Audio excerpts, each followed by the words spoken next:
I did the thesis because just over a decade ago I did a big report on aged care for the Uniting Church, looking at the future. And what was interesting is that although the Uniting Church is the largest single player in aged care, the parishes that were involved with the oversight of aged care were actually in decline. And so I had done a master's degree in religious studies at the University of Sydney a quarter of a century ago, and I was invited to come back to do a PhD. So I thought this would be an excellent time. I took early retirement from Wesley Mission and used this as an opportunity just to look at where the Uniting Church had come from. I was involved right at the very beginning with the organisation of the original procession. So I was right there at the beginning. And so I was able to use this as an opportunity just really to explore where the Uniting Church has come from and why the hopes and visions and dreams that we had back in 1977 are now all crumbling.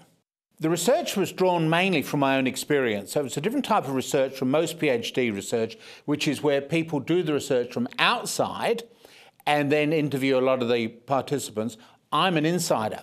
So I was able to do it as a participant observer, as it's called, someone who's an observer but also a participant. So I'd sit at church meetings and just be making notes, etc. Plus I've got a host of my own documents.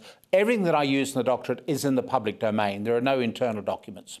Well, what I wanted to do with the thesis was to help the Uniting Church to look at why things are turning out sour and how we can actually look towards the future. It's not my job to predict how things are going to go. As a scenario planner, I'm simply providing 4 different scenarios. If I've done my job properly, one of these 4 scenarios will come into play.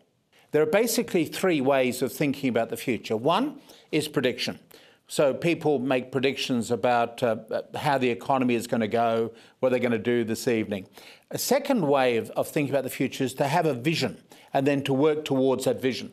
President Kennedy in 1962 said that the Americans would put a man on the moon by 1970. That was the vision, and so it was necessary to build a bridge back from the future to the present.